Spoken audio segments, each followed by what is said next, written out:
तो स्वागत है ब्रेक के बाद। एमएलसी की कुर्सी किसकी होगी, सुबह से हम अपने दर्शकों को दिखा रहे हैं और अब लगभग पूरी पिक्चर क्लियर हो चुकी है। नतीजे फिलहाल आ चुके हैं और कौन प्रत्याशी कहां से विजयी हुआ है यह भी हम अपने दर्शकों को बता रहे हैं। बड़ी खबर विधान परिषद के परिणामों से जुड़ी हुई। बहराइच से बात करें तो श्रावस्ती से बीजेपी की प्रज्ञा त्रिपाठी ने जीत दर्ज की है। जौनपुर से ब्रजेश सिंह प्रिंचू ने जीत दर्ज की है तो देवरिया से बीजेपी प्रत्याशी रतनपाल सिंह फिलहाल जीत चुके हैं और उन्नाव से बीजेपी प्रत्याशी रामचंद्र प्रधान जीते हैं। बाराबंकी से बीजेपी के अंगद कुमार सिंह की जीत हुई है तो फिरोजाबाद से बीजेपी के विजय शिवहरे जीते हैं। तो विजय शिवहरे ने जीत दर्ज की है। बलिया से रविशंकर सिंह पप्पू जीते हैं तो प्रयागराज से बीजेपी के डॉक्टर केपी श्रीवास्तव ने जीत दर्ज की है। वाराणसी से निर्दलीय प्रत्याशी अन्नपूर्णा सिंह लाल जीती है तो वाराणसी से निर्दलीय प्रत्याशी ने जीत दर्ज की है। सीतापुर से बीजेपी प्रत्याशी पवन सिंह चौहान जो एक शिक्षा जगत के क्षेत्र में एक जाना माना नाम है, जिन्होंने साफ तौर पर अभी हमने भी अपने दर्शकों को सुनाया कि शिक्षा और रोजगार पर उनका काम करना है और इसके लिए उन्होंने पहले से ही खाका भी तैयार कर लिया है। तो गोरखपुर से बीजेपी प्रत्याशी सीपी चंद फिलहाल चुनाव जीते हैं, जिन्होंने मोदी और योगी की कार्य योजनाओं पर किस तरीके से वो आगे बढ़ाएंगे उन्होंने साफ तौर पर भारत समाचार से भी कहा, प्राथमिकता भी अपनी गिनाई। फर्रुखाबाद से बीजेपी प्रत्याशी प्रांशु दत्त चुनाव फिलहाल जीत चुके हैं। तो झांसी से बीजेपी प्रत्याशी की बात करें, गोंडा से बीजेपी के अवधेश कुमार सिंह की जीत और जीते हुए प्रत्याशी से हमारे संवाददाता ने जब सबसे पहले उनको बधाई दी, शुभकामनाएं दी।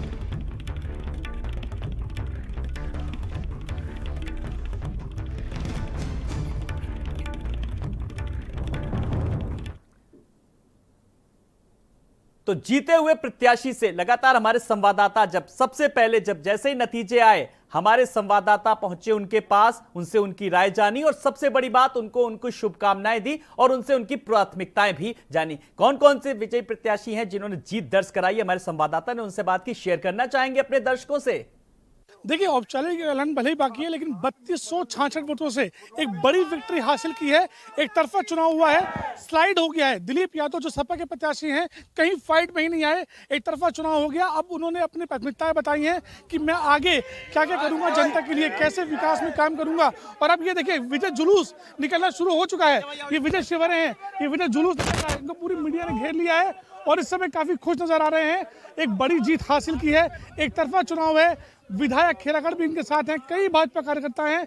एक तरफा चुनाव जीत के बाद कह सकते हैं कि खुशी के लम्हे हैं, उन्हें वो शेयर कर रहे हैं अपने परिजनों के साथ, कार्यकर्ताओं के साथ। यहाँ मिठाइयाँ बांटी जा रही हैं, जश्न मनाए जा रहे हैं, फूल मालाएं आई हैं। एक तरफा जीत हासिल करी है विजय शिवहरे ने। जी, भारतीय जनता पार्टी से मेरठ गाजियाबाद एमएलसी सीट पर धर्मेंद्र भारद्वाज ने एक अच्छी जीत, बड़ी जीत दर्ज की है और इस समय वो मेरे साथ हैं। सर, ये जो जीत है इसका क्रेडिट आप किसको देना चाहेंगे? इसका क्रेडिट भारतीय जनता पार्टी के कार्यकर्ताओं को और संगठन के सभी पदाधिकारियों को और कार्यकर्ताओं को, जिन्होंने कि धर्मेंद्र भारद्वाज बनकर के भारतीय जनता पार्टी के पक्ष में सभी समुदाय का वोट लाने का काम किया। उनको मैं सत नमन करता हूं और उनका हार्दिक अभिनंदन करता हूं, धन्यवाद देता हूं।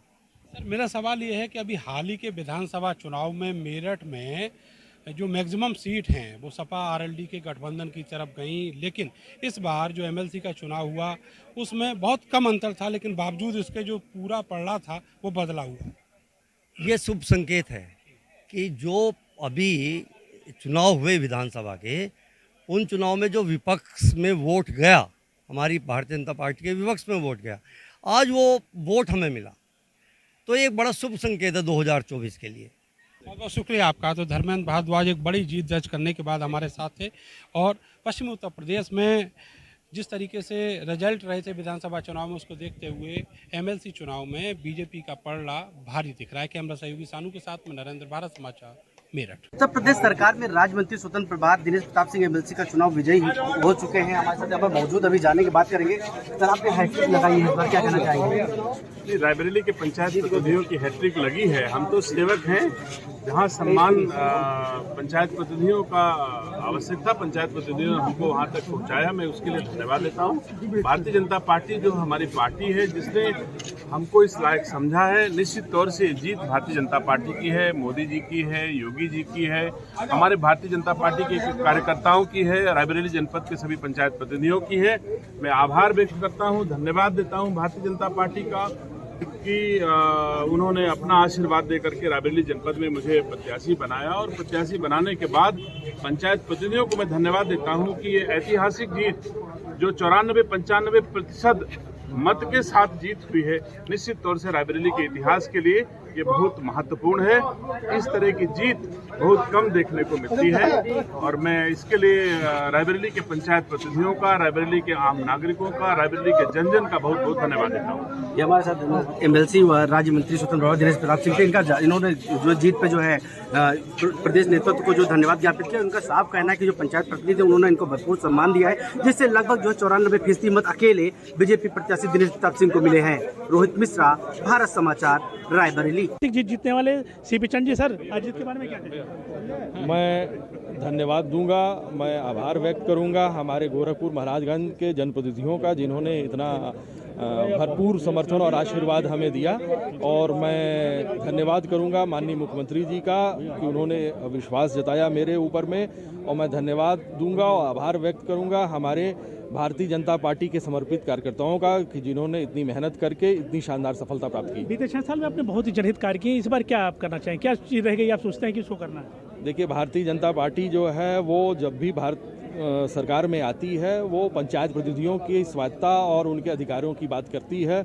और जो प्रयास माननीय मुख्यमंत्री जी ने, योगी आदित्यनाथ जी ने पिछली सरकार में शुरू किए थे और कुछ स्वायत्तता दी थी, वित्तीय अधिकार बढ़ाए थे, मानदेय बढ़ाए थे, अब दोबारा फिर से भारतीय जनता पार्टी की सरकार को एक अवसर उत्तर प्रदेश की जनता ने दिया है। तो मैं समझता हूं कि जो पहल मुख्यमंत्री जी ने शुरू की है वो जल्दी से जल्दी क्रियान्वित हो जाएगी। सीपी चंद जी, इनका साफ कहना है कि मुख्यमंत्री के जो कार्य हैं उनको मैं आगे बढ़ाऊंगा और जो पंचायत प्रतिनिधियों के अधिकार हैं उनको भी मैं आगे फिर देने का प्रयास करूंगा। कैमरे के साथ विकास शाही, भारत समाचार।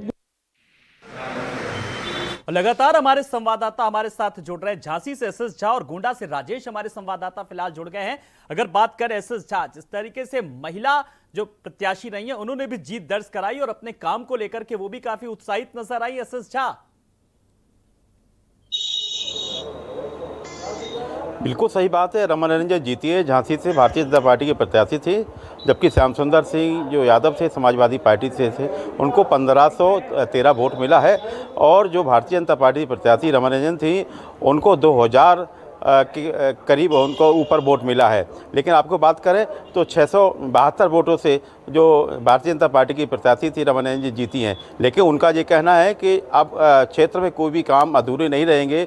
ग्राम पंचायत तमाम लोगों ने हमारा सहयोग किया, भरपूर हमको वोट दिया, उनका जो भी क्षेत्र का जो भी काम होगा हमें उनका काम करेंगे। लेकिन बड़ी खुशी की लहर देखी जा रही है भारतीय जनता पार्टी के परिवार में लोगों में। जी बिल्कुल, राजेश भी हमारे साथ जुड़े हुए हैं। एसएस झा, आप हमारे साथ बने रहिएगा। राजेश, अगर बात करें जिस तरीके से गोंडा में भी चुनाव प्रचार कोई कम नहीं हुआ, जबरदस्त चुनाव प्रचार हुआ और हर दल के लोगों ने, निर्दलीय प्रत्याशियों ने भी अपनी जीत दर्ज की। लेकिन फिलहाल अब तस्वीर पूरी तरीके से राजेश सामने आ चुकी है। जी बिल्कुल आलोक, क्योंकि गोंडा में एक तरफा जीत हुई है बीजेपी कैंडिडेट अवधेश सिंह और मंजू सिंह की, और 3% वोट जो है वो भी सपा प्रत्याशी को नहीं मिल पाए हैं। अगर देखा जाए तो सपा प्रत्याशी को टोटल 171 वोट मिले हैं और 17 जो वोट है वो सपा के जिला अध्यक्ष, उन्होंने निर्दलीय पर्चा दाखिल किया था, उनको मिले हैं। और 4401 वोटों से एक तरफा जीत हुई बीजेपी प्रत्याशी की। 4572 वोट टोटल मिले हैं बीजेपी प्रत्याशी अवधेश कुमार और मंजू सिंह को, और इसके अलावा 171 वोट ही पे ही सिमट गई है समाजवादी पार्टी। इस हिसाब से देखा जाएगा तो एक तरफा क्लीन स्वीप करके निकली है भारतीय जनता पार्टी, क्योंकि गोंडा एक ऐसी जगह है जहाँ पे 7 की 7 विधानसभाएं जो है वो भारतीय जनता पार्टी के कब्जे में है। 2017 में भी थी, 2022 में भी थी, और एमएलसी जो चुनाव हुआ है, इस एमएलसी चुनाव में भी भारतीय जनता पार्टी ने एक तरफा जीत हासिल करते हुए जो सपा प्रत्याशी थे उनको 4401 मतों से हराया है। तो इस हिसाब से देखा जाए फिलहाल पूरा जो इस समय है गोंडा में जश्न का माहौल है। बीजेपी के कई जो कार्यालय है वहां पे जश्न चल रहा है। इसके अलावा जो कैसरगंज सांसद ब्रजभूषण शरण सिंह का स्कूल है, रकुल विद्यालय, वहां भी जश्न का माहौल है। बगल में ठीक सामने उनका आवास पड़ता है कार्यालय, वहां भी जश्न चल रहा है। तो इस हिसाब से देखा जाए तो बीजेपी कहीं ना कहीं पूरी तरीके से ये आश्वस्त पहले से थी कि यहां से उसकी जीत होनी है, लेकिन इस तरह इतनी बम्पर वोटों से जीत होगी ये किसी को नहीं पता था। बिल्कुल, एक बम्पर जीत की अगर बात करें राजेश, जिस तरीके से आपने भी कहा कि जो विधानसभा सीटों की अगर बात करें तो 7 की 7 विधानसभा सीटों पर बीजेपी ने जीत दर्ज कराई, और अब विधान परिषद के जो नतीजे आए, एक तरीके से माहौल जो था वो पहले से ही बना हुआ था पूरी तरीके से, और वो चीज बस खाली एक औपचारिक मोहर एक लगना बाकी थी, कह सकते हैं साफ तौर पर। जी बिल्कुल, इसको आप औपचारिक मोहर ही लगना बाकी था और वो औपचारिक मोहर आज पूरी तौर पे लग गई है। चूंकि जो विधान परिषद का चुनाव होता है, ये जो जनता से चुने हुए प्रतिनिधि होते हैं वही इसमें वोट डालते हैं। तो ऐसी बात पहले से चल रही थी, क्योंकि जो ग्राम प्रधान है वो भी इनके पाले में थे, बीडीसी थे वो भी इनके पाले में थे, जिला पंचायत सदस्य से लेकर के अध्यक्ष से लेकर के नगर पालिका जो होती है उसके भी लोग। तो इस हिसाब से देखा जाए तो 4908 वोट चूंकि यहाँ पे थे, जिसमें 4824 वोट पड़ने थे। 4824 वोट में 4572 वोट जो है वो सीधे एक तरफा सपा प्रत्याशी को गए हैं। 171 वोट जो है वो भाजपा प्रत्याशी को गए। 171 जो वोट है वो सपा प्रत्याशी को मिले। 17 वोट जो है वो निर्दलीय के तौर पे आनंद स्वरूप पप्पू यादव को मिले और 64 वोट जो है वो अवैध पाए गए हैं। तो साफ तौर पे बिल्कुल ये तो रहा वोटों का समीकरण। राजेश, मैं आपके साथ फिर आऊंगा, आप हमारे साथ बने रहिएगा। हमारे साथ एसएस झा लगातार बने हुए हैं। एसएस झा, जिस तरीके से रमा निरंजन जो प्रत्याशी हैं, विजयी प्रत्याशी, जब वो आई, जैसे उनको पता लगा, आपने भारत समाचार की माइक आईडी पर उनसे सवाल पूछे, उन्होंने तमाम सारे सवालों के जवाब बड़ी बेबाकी से दिए और उन्होंने साफ तौर पर अपनी प्राथमिकताएं भी कहीं ना कहीं गिनाई। एसएस झा, तो अब लग रहा है कि जनप्रतिनिधि के तौर पर अब वो भी एक जनता को अच्छा रिटर्न गिफ्ट देंगी। बिल्कुल सही बात है। रमनिरंजन के जो समाजवादी पार्टी की जो पहले से वो जो प्रत्याशी थी वो जीती भी थी, लेकिन अब की बार वो उनको भारतीय जनता पार्टी से प्रत्याशी बनाया गया था, वो जीती भी हैं। लेकिन पिछली बार भी उन्होंने तमाम काम कराए थे ग्राम क्षेत्र में, लेकिन अब की बार लोगों को भरोसा हुआ है, लोगों ने वोट दिया, भरपूर वोट दिया है। तमाम लोग, तमाम ग्राम प्रधानों ने उनको वोट दिया, बीडीसी मेंबरों ने वोट दिया है। तो उनके जो भी काम है, ग्राम पंचायत क्षेत्र के जो भी काम है, उनके काम करेंगे, उनका कहना है। कोई भी ऐसा गाँव नहीं रहेगा जहाँ पर कोई काम की कमी रहता है। जी एसएस झा भी हमारे साथ बने हुए हैं, राजेश भी हमारे साथ बने हुए, फिरोजाबाद संवाददाता जितेंद्र हमारे साथ बने हुए हैं। जितेंद्र, फिरोजाबाद में भी कुछ अंगड़ाइयां हैं, बात करें तो किस तरीके से ढोल नगाड़े हैं वो साफ तौर पर नजर आ रहा, कहीं पे भी गर्मी का कहर नजर नहीं आ रहा है। 41 डिग्री टेम्परेचर के बावजूद भी जोश हाई है। देखिए बिल्कुल आलोक जी, जीत का जश्न जो है गर्मी पर भारी पड़ा हुआ है। देखिए स्वाभाविक है, जो उत्साह है वो कार्यकर्ताओं में होना भी चाहिए। जैसे पिछली बार समाजवादी पार्टी की सरकार थी तो एमएलसी डॉक्टर दिलीप यादव चुने गए। मुझे अच्छे से याद है, मैं आगरा में था उस दिन, कवरेज कर रहा था कि नामांकन करने भाजपा प्रत्याशी जाते हैं, रास्ते से गायब हो जाते हैं। पता चला कि पर्चा छिन गया, पकड़ हो गई और निर्विरोध एमएलसी डॉक्टर दिलीप यादव हो गए। क्योंकि सरकार देश और प्रदेश दोनों जगह भारतीय जनता पार्टी की है और ये जो वोट करते हैं वो जनता के चुने हुए तो है ही हैं, लेकिन वो नेता हैं और नेता सब समझता है कि हम किसको वोट करें, किसको जिताने में हमारा लाभ है, किसको जिताने में हमारा नुकसान है। जब सरकार प्रदेश में भारतीय जनता पार्टी की है तो स्वाभाविक है उनका प्रत्याशी जीतना चाहिए। विजय सेवरे को इन वोटरों ने भरोसा दिलाया है और उम्मीद की है कि वो अच्छा काम करेंगे। राजनीति में पुराने हैं, आरएसएस से नाटता है, संघ के पदाधिकारी हैं, तो विजय सेवरे को भारतीय जनता पार्टी ने प्रत्याशी बनाते हुए और भरोसा जताया था और जनता ने भी, जो वोटर्स हैं, उन्होंने वोट देकर अपनी उम्मीद को कसौटी पर कायम करने का काम किया है। उत्साह है। अभी भी जो जलेसर चौराहा है वहाँ ढोल नगाड़े बज रहे थे, मिठाई बांटी जा रही है, उत्साह है। हालांकि क्योंकि जो विजय शिवहरे ने जिस तरीके से जीत दर्ज की और अपनी, उन्होंने साफ तौर पर कहा कि मोदी और योगी की जो कार्य योजना है उसको किस तरीके से वो आगे बढ़ाएंगे, जिन नीतियों को लेकर के, जिन कामों को लेकर के जो उन्हें एजेंडा मिला है उस पर वो पूरी तरीके से काम कर रहे हैं। और सबसे बड़ी बात, एक जनप्रतिनिधि के तौर पर जनता ने उन्हें काम करने का, एक जनसेवक के रूप में मौका दिया है, वो पूरी जो है उम्मीदों के अनुरूप उतरेंगे। राजेश हमारे साथ जुड़े हुए हैं गोंडा से। राजेश, अगर गोंडा की बात करें तो गोंडा में भी कुछ ऐसे, अगर बात करें, जो प्रतिनिधि हैं उन्होंने साफ तौर पर कहा था, कुछ इलाकों में गए थे, वहां पर समस्याएं जो गिनाई थी, उन्होंने जीत को लेकर के साफ तौर पर कहा था कि मेरी जो प्राथमिकताएं हैं वो इस इलाके की समस्याओं को दूर करने की। तो अब जनता में अब काफी उम्मीदें बढ़ गई हैं कहीं ना कहीं अब जीत के बाद। देखिए आलोक, अवधेश कुमार सिंह और मंजू सिंह समाजवादी पार्टी के विधायक भी रहे हैं 2012 में, और 2012 के बाद ये 2017 में इन्होंने भाजपा ज्वाइन की थी। तो 5 साल का इनका एक्सपीरियंस जो है वो एज ए विधायक का भी रहा है और विधायक रहते हुए इन्होंने कई काम कराए थे सपा की सरकार में। तो ऐसी स्थिति में लोगों का एक विश्वास ये भी है साफ तौर पे, क्योंकि इन्होंने काम किया था उस समय भी क्षेत्र में, तो उसके हिसाब से लगातार ये दावे भी शुरू से यही कर रहे थे कि अगर हम एमएलसी बनते हैं तो जो क्षेत्र की समस्याएं होंगी उनका हम मुद्दा जो है वो उठाएंगे और इसके बाद उनको पूरा करने का भी प्रयास करें। तो कहीं ना कहीं ये भी एक इशू है, क्योंकि विधायक का एक्सपीरियंस था ही, विधायक थे भी, और इसके अलावा जब एमएलसी का चुनाव हुआ तो एमएलसी चुनाव में लोगों ने बढ़ चढ़ जी। हिस्सा दिया, एक तरफा इनकी जीत बिल्कुल हुई। तो राजेश, कभी अगर कहीं ना बात करें कहीं तो फैक्टर इसके है। नतीजे कहीं ना कहीं अगर बात करें तो बेहतर आ सकते हैं। विधायक का अनुभव पहले से ही है और अब विधान परिषद का जो नतीजे आए वो सबके सामने है, तो काम को लेकर के जनता के बीच उनकी एक अच्छी खासी छवि बनी हुई, जिसको वो उन्होंने कैश भी कराया और आगे भी कैश कराते रहेंगे, और वो भी अपने काम के जरिए। बिल्कुल बिल्कुल बिल्कुल आलोक, क्योंकि पहले से भी छवि बनी थी और जो ये मौका मिला जिसमें उनकी एक तरफा जीत हुई है, ये एक उनके पास बेहतर चांस है।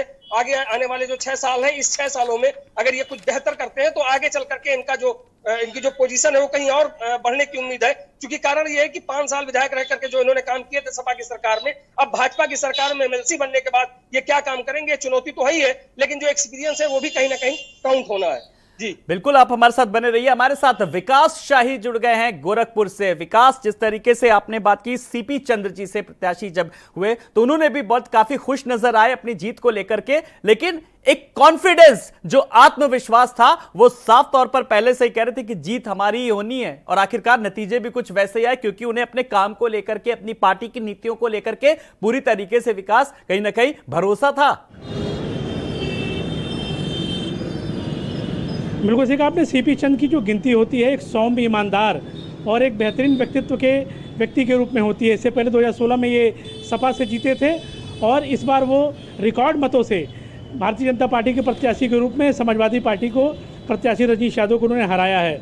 लगभग 4400 कुछ वोटों से उन्होंने हराया है। एक बहुत बड़ी जीत उनको मिला है। 4839 वोट उनको मिला है, 407 वोट समाजवादी पार्टी की प्रत्याशी को मिला है। सीपी चंद ने जीत मुख्यमंत्री योगी आदित्यनाथ की विकास योजनाओं और पंचायत प्रतिनिधियों के विकास को दिया है, जो 6 साल में उनको मिला है।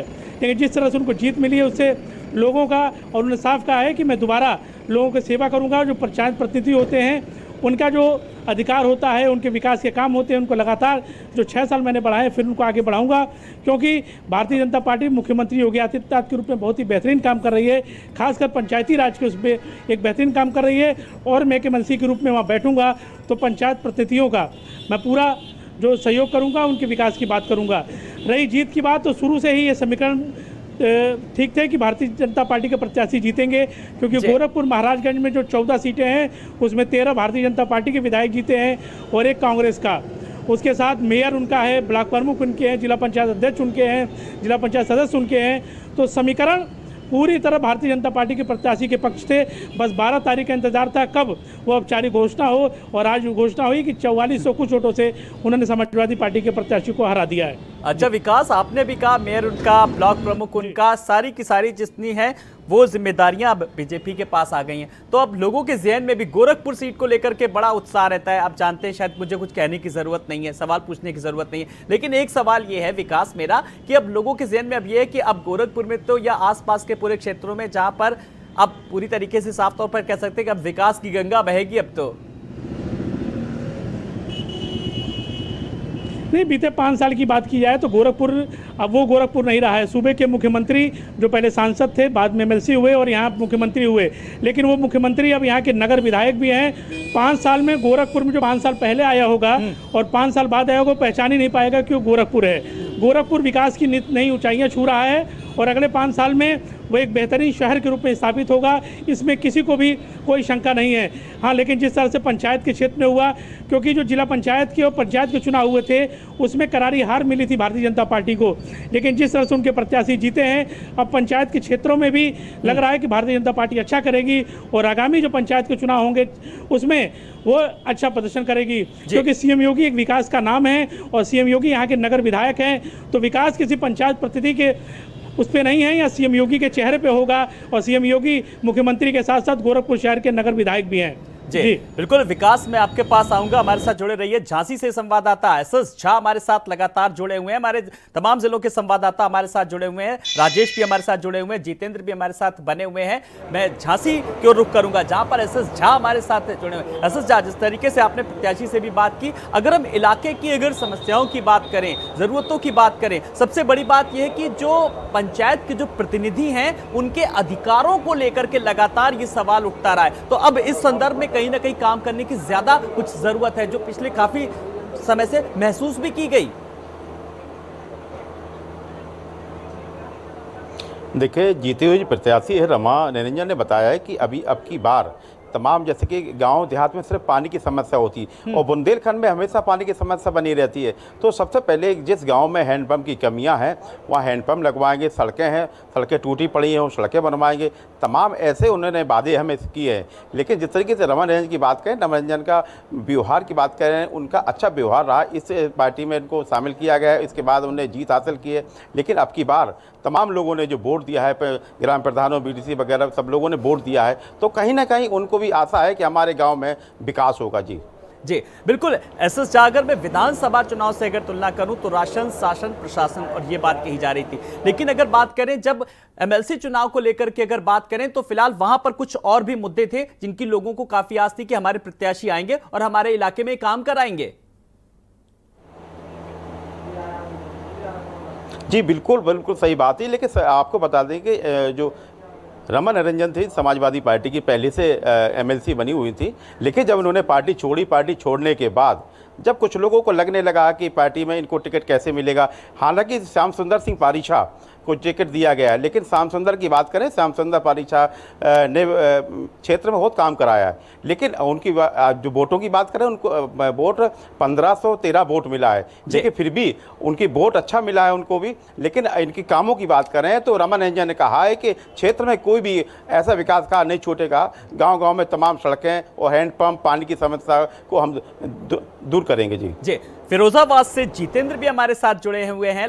जितेंद्र, लगातार जब प्रत्याशी जब जा रहे थे अपने चुनावी मैदान में प्रचार को लेकर के, तो उन्होंने साफ तौर पर कुछ इलाके की समस्याएं, खास करके कुटीर उद्योग जैसी समस्याएं, वो मुद्दा विधानसभा चुनाव में भी उठा था। किस तरीके से जो कारखाने हैं उनको लेकर के, रोजगार को लेकर के, ऐसे तमाम सारे मुद्दे उठाए थे। अब विधान परिषद के प्रत्याशी अब अपनी जीत को लेकर के पूरी तरीके से आश्वस्त पहले ही थे, लेकिन अब परिणाम भी आ चुके हैं। अब क्या कुछ उनकी प्राथमिकताएं रहेंगी, इलाके के लोगों की और भी कितनी ज्यादा उम्मीदें बढ़ गई हैं अब?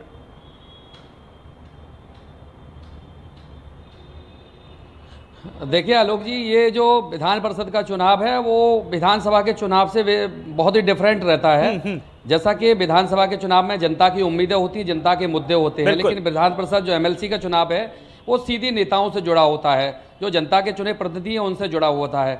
तो ऐसी स्थिति में डायरेक्ट जनता से का कोई संबंध नहीं होता, लेकिन जो जीता प्रत्याशी है वो अपनी निधि का प्रयोग तमाम विकास कार्यों में करता है। सरकार की योजनाएं जनता तक कैसे पहुंचे, ये उसकी महत्वपूर्ण जिम्मेदारी रहती है।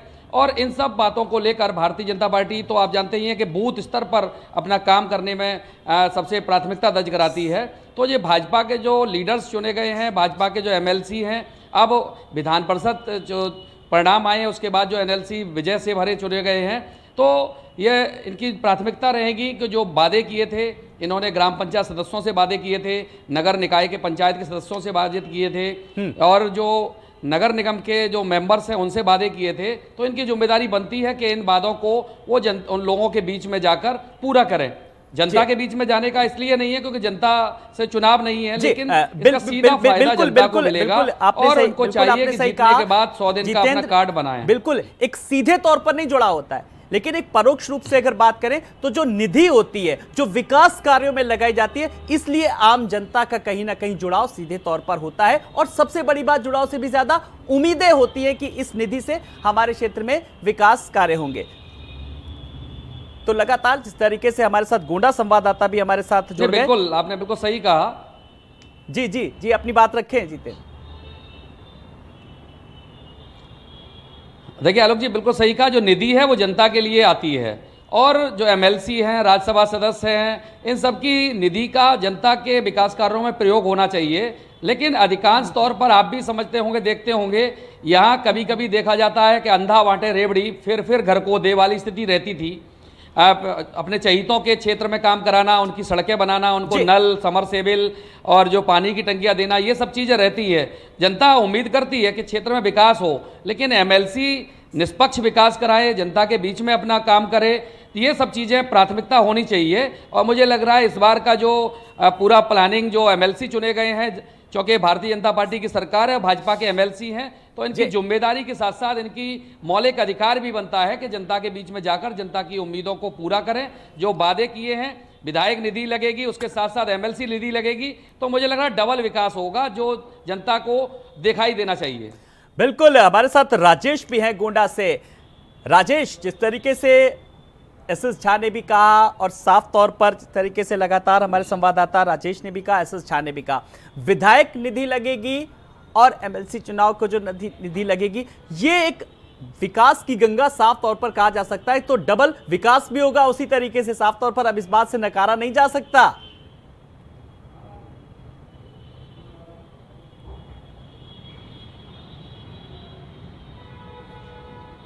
जी राजेश। ऐसी हैं जो कॉमन है, इसके अलावा जो छुट्टा जानवरों का मुद्दा है, ये सबसे बड़ा एक मुद्दा है। हालांकि सरकार स्कीम की बात तो कर रही है, मगर जो बाहरी प्रयोग है वो भी करने की बात कर रही है कि जो और देशों में प्रयोग होते हैं उनको यहाँ पे लागू किया जाएगा। तो ऐसी चीजें हैं, शौचालय का मुद्दा है, इसके अलावा आवास का मुद्दा है। तो ग्राम पंचायत हो, चाहे जिला पंचायत हो, चाहे इसके अलावा नगर निगम की बातें हो, तो इन तीनों चीजों का कॉम्बिनेशन करके जो उनकी निधि है उसको एक ऐसे उसमें खर्च किया जाए जिसका लाभ जो है वो प्रत्यक्ष रूप में जनता को मिले। ये एक सबसे बड़ी चुनौती है खासतौर पे एमएलसी के लिए, क्योंकि उनको पहले एक कॉम्बिनेशन बैठाना पड़ेगा, विधायकों से तालमेल रखना पड़ेगा, जो ग्राम प्रधान है, जो जिला पंचायत सदस्य हैं, जो जिला पंचायत अध्यक्ष है, उनसे तालमेल रखना पड़ेगा और अपनी निधि का प्रयोग किन्हीं ऐसी चीजों में करना पड़ेगा जो चीजें जो है जो जनता को सीधे तौर पे लाभ पहुंचाए। तो यही एक जो चीजें हैं ये बन करके आएंगी जब सामने, और उनका जो लाभ है वो जनता को मिलेगा, तभी जाकर के इसका कहीं मतलब भी निकलेगा। और ये जितेंद्र ने सही कहा बिल्कुल, क्योंकि ये जो चुनाव है ये जनता से जुड़ा बिल्कुल नहीं है, ये सीधे सीधे नेताओं से जुड़ा है। और नेता के साथ ही बैठ करके आपको एक रणनीति तय करनी होगी, उन्हीं के साथ बैठ करके मंथन करना होगा, और उनका पैसा और आपका पैसा दोनों का पैसा मिल करके जनता को कहां पे लाभ पहुंचाए, ये एक प्लानिंग सेट करनी पड़ेगी। बिल्कुल, सबसे बड़ी बात यही होनी चाहिए कि जनता को किस तरीके से लाभ मिलेगा, क्योंकि जनता ने जिस उम्मीद से, जिस विश्वास के साथ अपने प्रतिनिधि को सदन तक पहुंचाया है, अब जनता की भी उम्मीदें कहीं ना कहीं बढ़ गई हैं। एक छोटे से ब्रेक के लिए रुक रहे हैं।